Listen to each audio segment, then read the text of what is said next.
welcome to our historic landmark tour. My name is Fabi and I will be one of your tour guide for today. With us today is our very kind driver, Manong Ben, and he will be taking us safely to all our stops. Also, if you get lost or needed some help, you can call me anytime. My number is 0922-712-6940. On behalf of Fario Journey Company, maayong pag-abot sa Cebu. Also, I'll give you some quick reminders before we'll start our tour. First is wear some formal clothes or clothes that will cover your shoulders and knees before entering the church. Always bring your water to stay hydrated and don't leave your bags unattended. So, are you ready to our first stop? Let's go!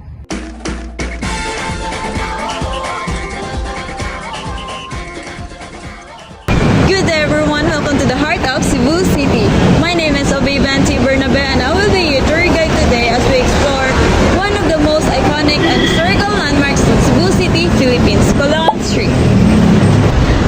Colon Street holds the title of the oldest national road in the country, dating back to 1565 during the Spanish colonial period.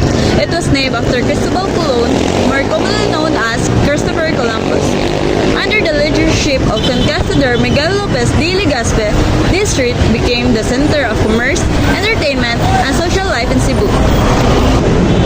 As we walk along Colon Street, you'll notice the vibrant atmosphere filled with shops, businesses, and historical landmarks. Back in the day, this was where Cebu's first establishments were built, including movie houses, fashion shops, and offices. Social events were also commonly held here, making it a hub of culture and activity. While modernization has changed much of Cebu, the charm of Colon Street remains, especially when it comes to bargain shopping. Many people come here for a quality yet affordable goods, including jewelries, ready-to-wear clothes, and other items.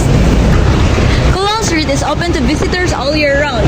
However, if you want to avoid large crowd, the best time to explore is during office hours and weekdays, where most people are at work. And this will give you a chance to shop comfortably and appreciate the significance of the street. And that wraps up to our tour of Colon Street. This street may have changed over time, but its historical importance and cultural charm to make it one of the Cebu's must-visit destinations. Whether you're here for the shopping, the history, or just to experience the energy of the city, Colon Street has something for everyone. Once again, I'm Obaybanti Bernabe. Thank you for joining me today. Now, let's go to the next destination.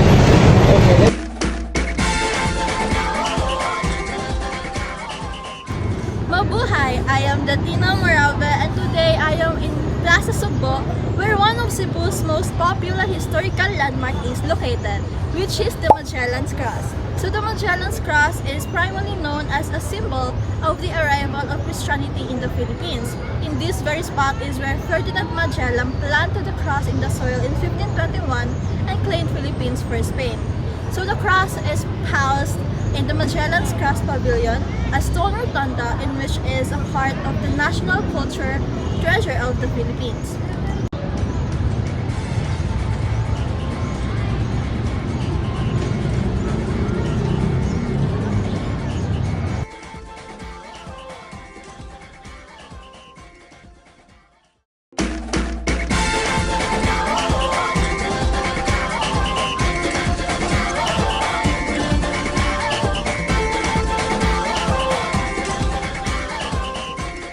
Mabuhay everyone!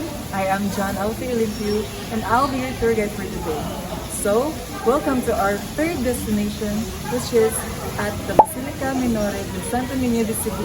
This church was built around 1565 during Spanish colonization.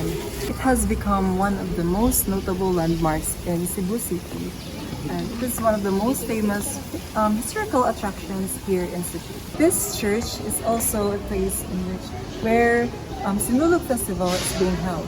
So Sinulog Festival is a festival in honor to Senior Santo Niño, and it is being held every January here in Cebu City. Now, join me upon roaming around the church. Let's go!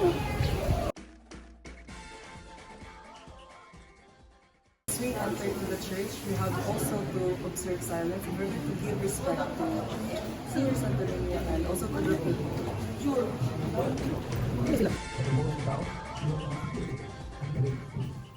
Ang The pagpili control ko station, kita you sa have to really prueba. observe proper And let's be manners. honest, There is a mass right sometimes now. mura putag si Tomas without Let's begin.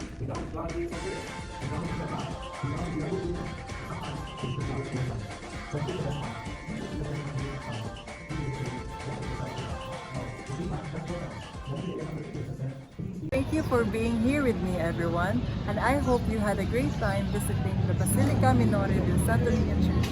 Once again, I am John Alfie Limpio, your tour guide for today. Daghang salamat!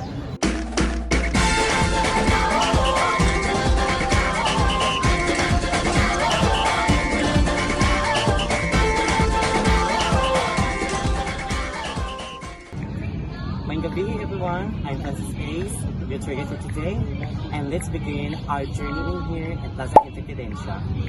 Plaza Independencia is a historic public square located in Cebu City, Philippines. It is a significant landmark that symbolizes the independence of the country and the freedom from the foreign rules.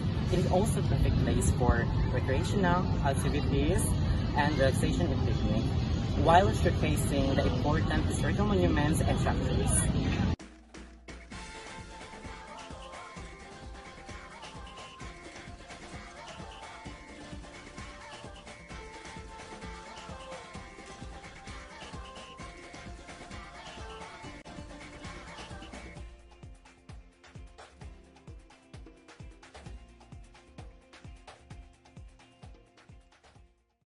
As our journey ends right here, I would like to say thank you for coming with me in this journey and the place of the Plaza Independencia. Once again, I'm Francis Ace, your tour guide for today, and have a safe travel. Mabuhay!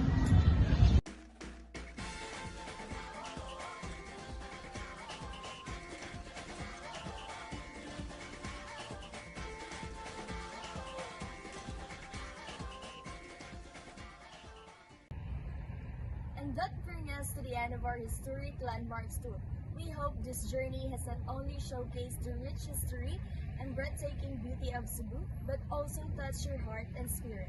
Whether you're planning your own visit or simply exploring through this video, may the stories and sights inspire you to discover more.